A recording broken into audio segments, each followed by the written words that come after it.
መልካም የእሁድ ማለዳ ወንድሞቼና እህቶቼ፣ ይህም በልቤ የሞላውን የእግዚአብሔር ቃል ላካፍላችሁ። ጠላት የሚዋጋችሁ በእናንተ ውስጥ ያለውን ታላቅ ነገር፣ ዓላማችሁን፣ መዳረሻችሁን፣ አገልግሎታችሁን ስለሚያውቅ ነው።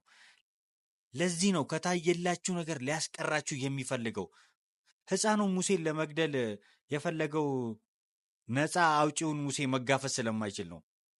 ሕፃኑን ኢየሱስ ሊገድል የፈለገው አዳኝና አምላክ የሆነውን ኢየሱስን መጋፈጥ አቅም ስለሌለው ነው።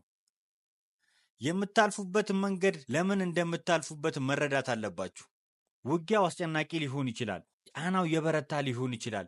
ግን ይህን ተረዱ፣ ድላችሁ የተረጋገጠ ነው። የምትዋጉት ለማሸነፍ አይደለም። ድል ያደረጋችሁበት ስፍራ ላይ ሆናችሁ ነው የምትዋጉት። ሃሌሉያ! ውጊያው ለአንድና ለመጨረሻ ጊዜ በጎልጎታ ተራራ ላይ ተፈጽሟል። ኢሳይያስ ምዕራፍ 54 ቁጥር 17 ላይ እንዲህ ይላል፣ በአንቺ ላይ የተሰራ መሳሪያ ሁሉም አይከናወንም። የጠላት ውጊያ የከሸፈ ነው፣ ምክንያቱም በኢየሱስ ክርስቶስ ደም ስለተሸፈናችሁ እናንተን መንካት አይችልም። ስለዚህ በዛሬው ቀን ውጊያውን አሸንፋችኋል። ሂዱና እግዚአብሔርን አምልኩ፣ ደስ ይበላችሁ። ኢየሱስ ይወዳችኋል።